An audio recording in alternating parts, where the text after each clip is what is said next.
Bonsoir et bienvenue à tous dans ce tout nouveau numéro de votre magazine Éco-Débat, votre magazine consacré à l'actualité économique sur le continent. La coopération afro-arabe est considérée comme la plus ancienne des relations de coopération régionale. Elle s'étend au-delà de la proximité géographique pour inclure les relations économiques, culturelles et humaines. Un premier sommet Union africaine-Ligue arabe a eu lieu au Caire en 1977 et il y a quelques jours, en 2023, le tout premier sommet Arabie Saoudite-Afrique s'est tenu à Riyad. Quels enjeux étaient consacrés à ce sommet? Quelle lecture on peut faire de ce sommet? On en parle avec nos invités de jour, M. Serge Patrick de Souza, vous êtes consultant politique. Merci encore d'être avec nous.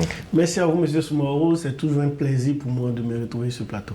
Et un plaisir aussi de retrouver M. Idrissa Keïta. Vous êtes journaliste consultant. Merci d'être avec nous. Je tiens à dire merci à votre équipe. Je salue Média TV pour la confiance. Et je suis aussi content de retrouver mon compère, M. Souza. Bien à vous. Alors, messieurs, comme on le dit, il y a à peine quelques temps que s'est tenu, plus précisément le 10 novembre, s'est tenu le premier sommet Arabie Saoudite-Afrique. Messieurs, vos premières impressions sur ce sommet? Le sommet a eu lieu dans un contexte particulier parce que nous assistons tous à cette crise que vit la Palestine, la bande de Gaza et Israël. Et que là, je profite pour l'occasion, pour me tenir devant les différentes personnes qui ont perdu la vie dans cette crise, qui continuent de perdre la vie. Pour revenir à ce sommet, je pense que c'est une ouverture. C'est une ouverture parce que, si vous vous souvenez bien, l'Arabie Saoudite essaie aussi de se positionner au niveau du BRICS. Ce sont des États qui, au fur et à mesure, essaient de se repositionner au niveau du monde, mais aussi au niveau de l'Afrique.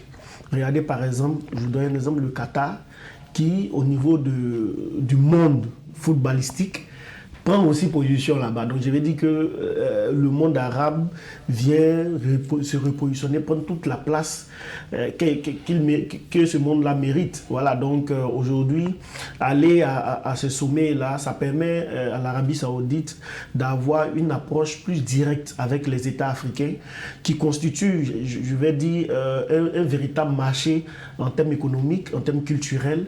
Et donc, ce qui ressort de ce sommet-là fondamentalement positive et je pense que cela annonce de bon augure pour la suite pour ces deux parties de ce monde-là.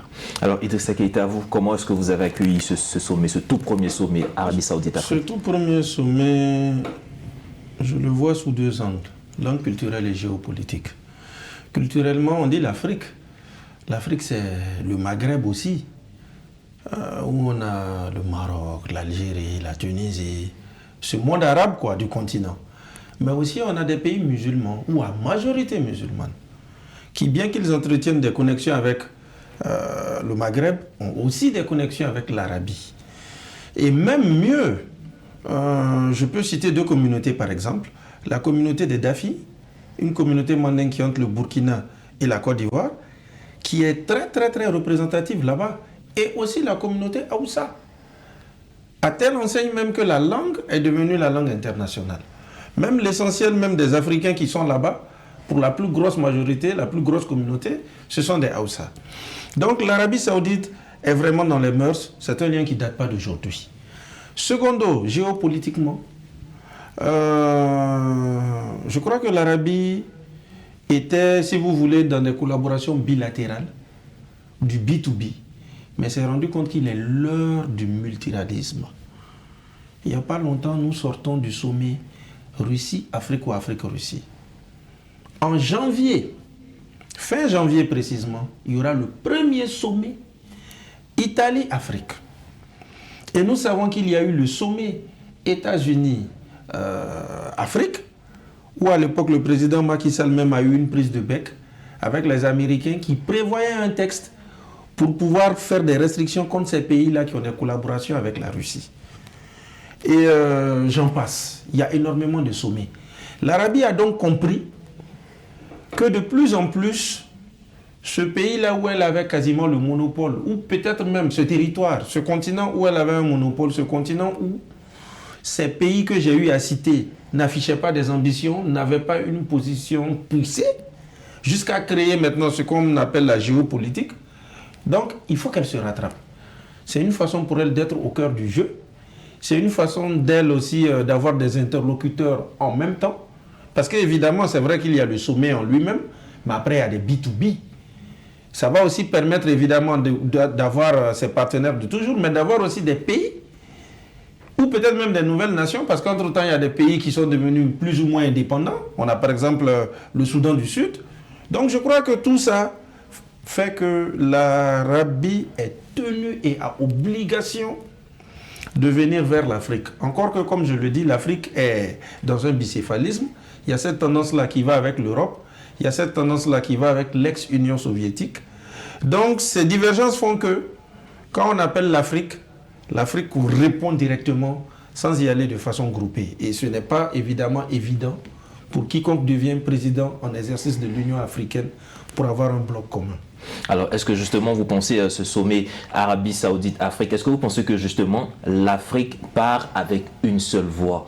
On sait que les pays, chacun des pays a ses réalités, a ses difficultés. Est-ce que vous pensez qu'à de tels sommets, et plus particulièrement à ce sommet Arabie Saoudite-Afrique, les Africains partent d'une seule voix converser avec l'Arabie Saoudite? Il y a une thématique, enfin il y a un thème qui me gêne un peu parce que c'est vrai, Arabie Saoudite-Afrique, mais je vais dire l'Afrique c'est quand même un continent.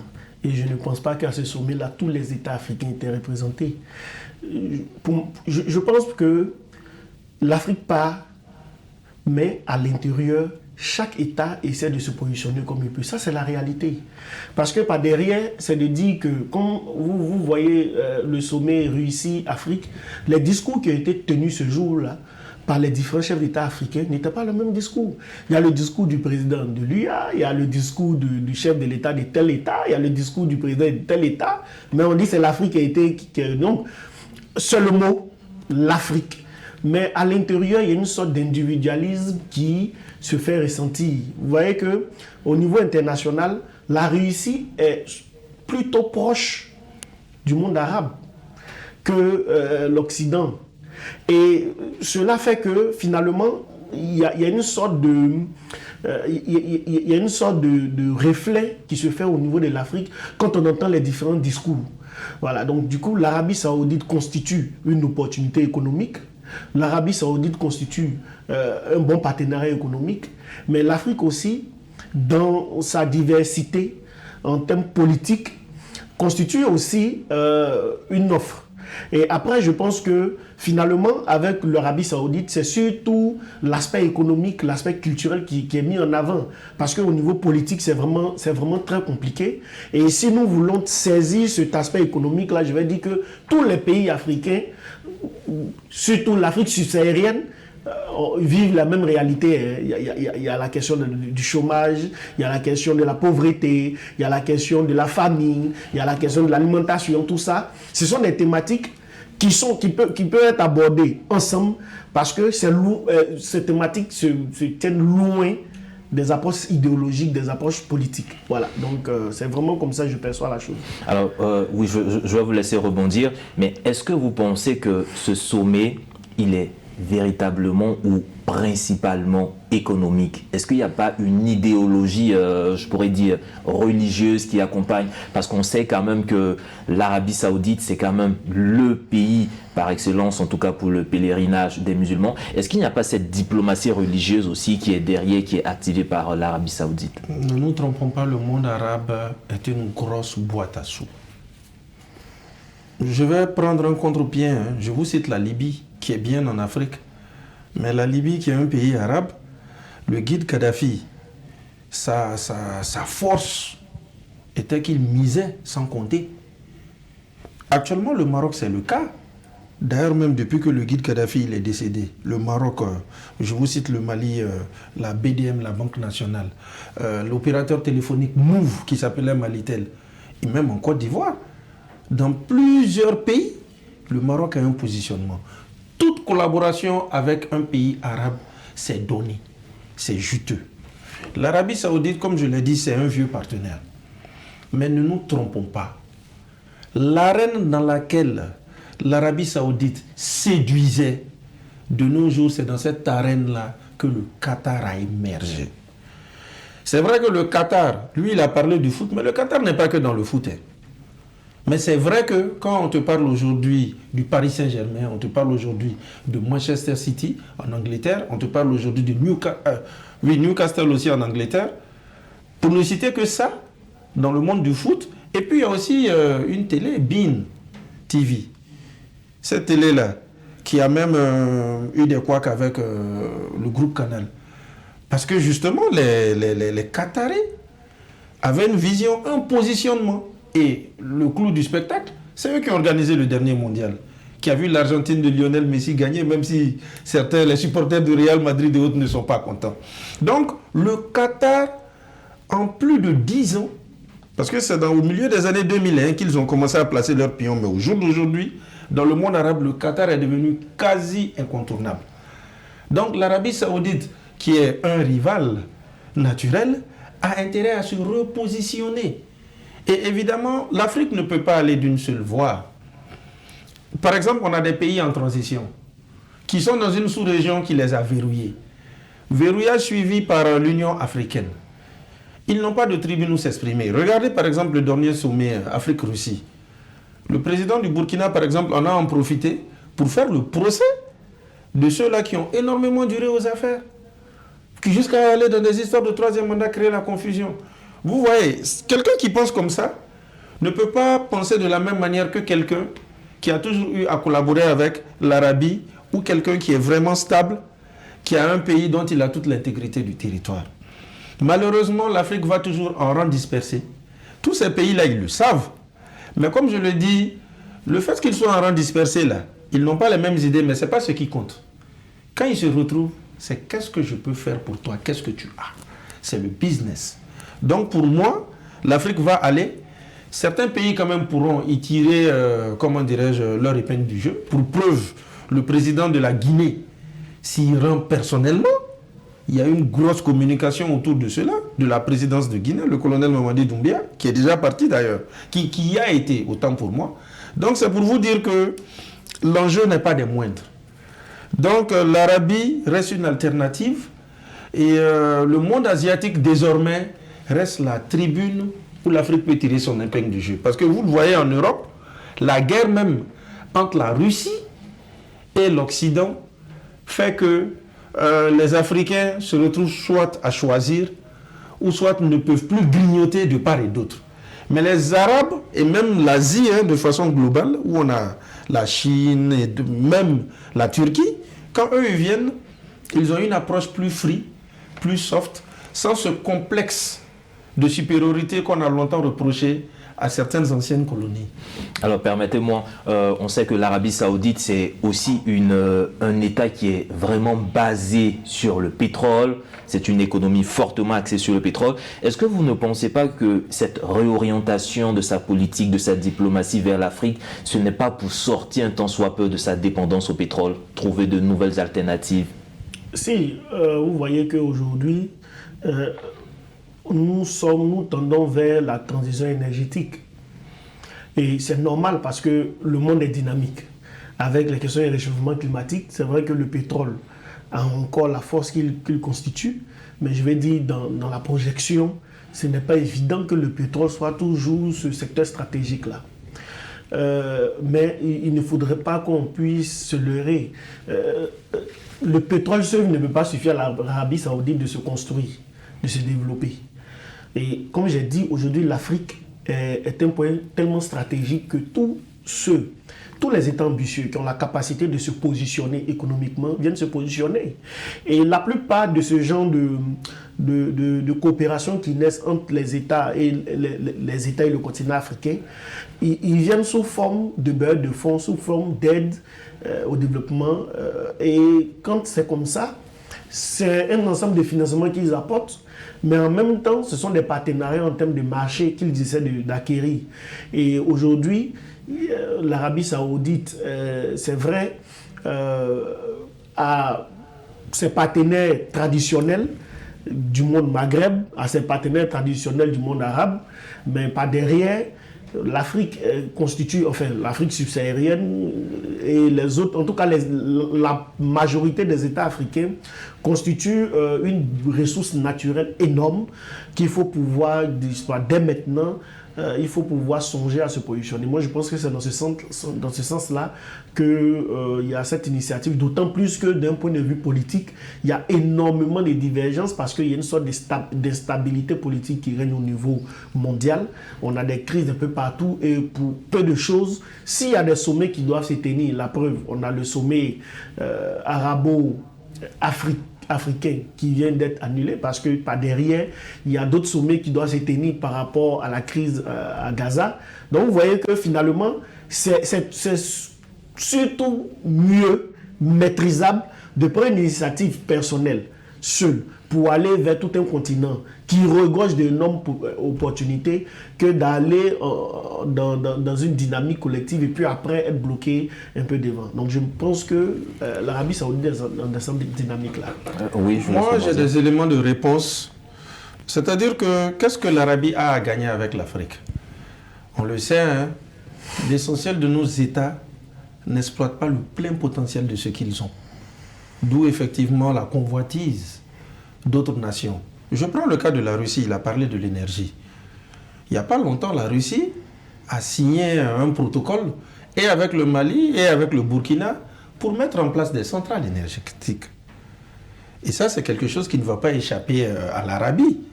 L'Arabie aussi a eu un marché avec la Côte d'Ivoire. Justement. Mais justement, quand je le dis, c'est une question d'extension. Tu es d'accord avec moi que M. Souza, que si le Mali et le Burkina le font, étant dans une alliance où il y a le Niger il va suivre. Ensuite, ce que je voulais dire, par exemple, pour parler de la Russie, je reste dans le sujet, hein, mais à titre d'exemple, la Russie, par exemple, quand elle intervient au Mali, au plan sécuritaire, on parle de Wagner. Eux, ils parlent d'instructeurs russes, l'un dans l'autre.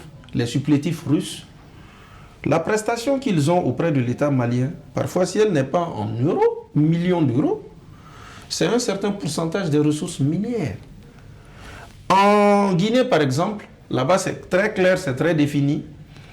La Chine a un contrat avec Conakry depuis 2018, signé par l'ancien président, Alpha Condé, qui n'a pas été arrêté par la junte actuelle, le pouvoir actuel, le régime de Mamadi Doumbouya, le colonel, qui va sur 10 ans. Chaque année, la Chine envoie 1 milliard. Ça, je l'avais dit ici. Mais sauf que, qu'est-ce que la Chine reçoit en retour? Près de 30% des ressources minières. Aussi, je peux citer le front de l'hydrogène. Il y a un leader malien, qui était même candidat à la présidentielle passée de 2018, qui pourrait se positionner aux prochaines présidentielles, Alou Boubacar Diallo. Il a vu quelque chose, l'hydrogène. Il a créé un groupe qui s'appelle Hydroma. Et ce groupe-là n'est pas que Mali, hein. Il est en train de sillonner tout le continent.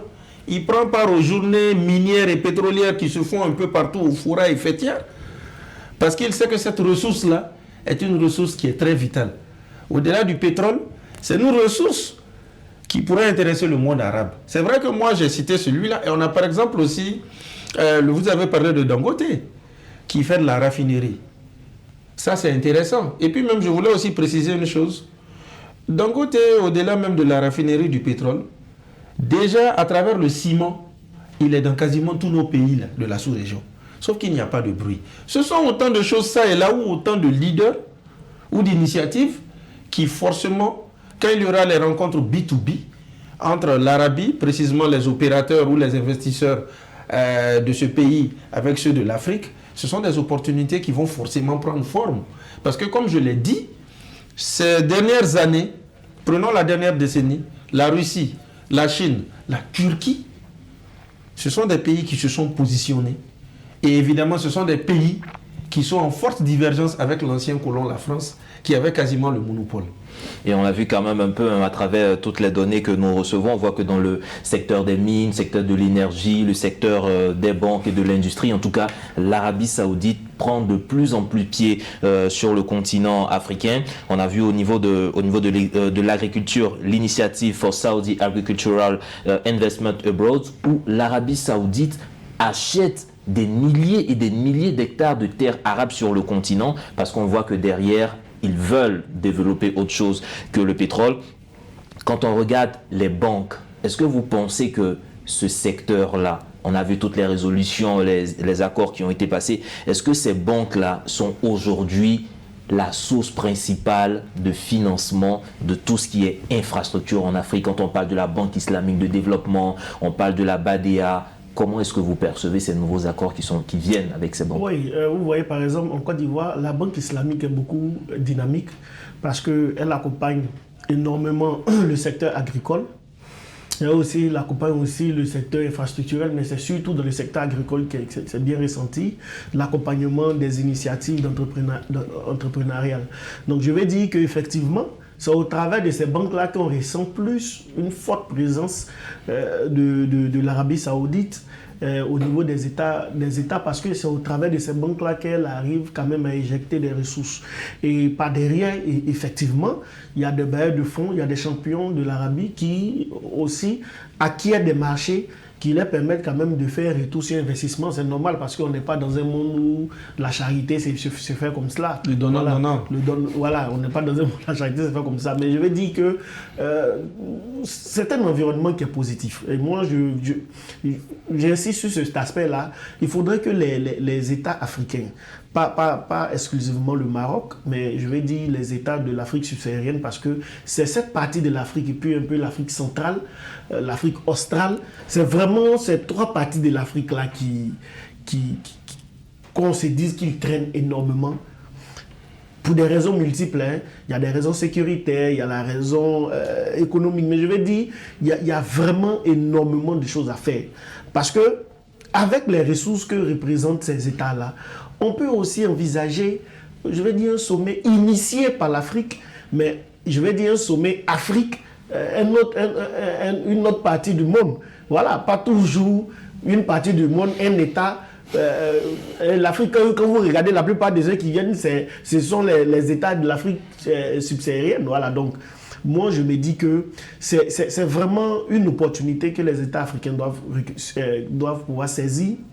Il y a une diversité d'offres qui se fait aujourd'hui au niveau international, et cette diversité d'offres-là donne la possibilité aux États africains de faire le choix et d'optimiser énormément sur les différents thèmes de coopération qu'ils doivent avoir avec les différents parties. L'Arabie Saoudite a des compétences, l'Europe a des compétences, les États-Unis ont des compétences, à l'Afrique de pouvoir jouer sur ces aspects-là, de sorte à ce que, en fonction des différentes compétences, ils arrivent à pouvoir tirer la meilleure partie. Moi, c'est vraiment cela. Et face à cela, la question de l'intégration devient plus que jamais d'actualité, parce qu'on ne peut pas véritablement aller plus loin sans ces formes d'intégration-là. C'est vrai qu'on parle de CEDEAO, mais c'est dans la forme.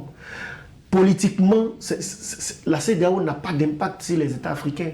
On parle de l'UIA, mais c'est dans la forme. La plupart des décisions qui doivent être prises au niveau de l'UIA doivent être d'abord examinées par des influences extérieures. Tout ça, c'est vraiment lourd. Il faudrait que les États africains arrivent à avoir cette volonté politique, parce que je sais qu'ils comprennent. Je ne veux pas dire arrivent à comprendre. Ils comprennent déjà. Maintenant, si c'est la volonté politique, qu'ils prennent cette volonté politique-là de dire que, mais essayons l'intégration africaine. Vous allez voir que si nous essayons l'intégration africaine, le marché sera plus vaste. Et quand le marché est vaste, il y a encore plus d'opportunités. Et la question d'emploi, les questions d'insertion, ce sont des questions qui seront réglées. Voilà, l'Afrique ne doit pas toujours rester dans une sorte de fébrilité quand il s'agit vraiment d'aller au-delà de leur zone de confort, notamment dans les questions d'intégration, et d'aller franchement sur des partenariats qui vont vraiment bénéficier à l'ensemble de l'Afrique. Voilà. Merci. Aller franchement vers ces nouvelles formes de partenariat, ça sera pratiquement le mot de fin. Vous aurez donc le mot de fin. Comment est-ce que vous percevez la suite de ce sommet Arabie Saoudite-Afrique? Bon, moi, je veux essayer de rebondir rapidement en quelques secondes. C'est que déjà, les banques, comme il a eu à le dire, interviennent en Côte d'Ivoire dans le monde agricole. Mais en Guinée, au Mali voisin, ils sont beaucoup dans le plan infrastructurel et vraiment un crédit pour ce qui est des banques. Maintenant, moi j'aimerais que l'Afrique constitue, c'est vraiment en zone. C'est vrai que certaines zones sont à la traîne, essentiellement l'Afrique de l'Ouest, où nous avons quand même l'essentiel des transitions. La guerre des idéologies est là, l'ancien colon il est désavoué. Par contre, en Afrique australe, je ne suis pas de son avis. Parce que l'Afrique australe, nous avons le Kenya, le Rwanda, qui viennent à peine de lever les visas. Le Rwanda est bien apprécié pour des initiatives en start-up, en NTIC, ainsi de suite. Et c'est dans l'intégration n'est pas effective. C'est dans cette même zone aussi que se trouve quand même... Non, quand vous avez des cas à la traîne, c'est de ça que je parle pas. Moi, je ne parle pas de connexion, mais je parle de façon zonale. Là-bas aussi, on a l'Afrique du Sud, qui est quand même le géant économique avec le Nigeria. Donc pour moi, l'Afrique australe n'est pas vraiment à la traîne. Et l'Afrique australe, quand même, c'est une zone anglophone. Donc eux, ils ont eu leur autonomie de développement, contrairement à ceux de la zone francophone, la zone où il y a le CFA, où ça patine toujours. Pour clore avec l'Afrique centrale, cette zone-là, les présidents qui sont là-bas sont des présidents qui ont fait 10 ans, 20 ans. On s'est même retrouvé à des systèmes de dynastie. Donc d'ailleurs, un vient de prendre fin récemment du côté de Libreville. Donc moi, je pense que quand même, c'est essentiellement en Afrique de l'Ouest où ça traîne, où il y a des transitions. On en a 4. Mais dans les autres pays, je ne dis pas que ce n'est pas mieux, mais eux au moins, il y a une certaine stabilité et les choses avancent là-bas. Donc, tout ça, ça fait quand même une galette de partenariat, mais c'est clair qu'on ne peut réussir que quand on va ensemble et on est plus fort. Allez ensemble, unis les forces des États africains. Messieurs, merci en tout cas pour vos contributions. Le sommet Arabie Saoudite-Afrique qui vient de refermer ses portes, en tout cas, apporte beaucoup d'espoir selon les communiqués et les notations que nous avons. Donc, à voir comment est-ce que ces nouvelles dynamiques seront mises en application sur le continent. Mesdames et messieurs, vous pourrez retrouver cette émission sur notre site internet www.mediantv.com. Agréable suite de programmes sur nos antennes.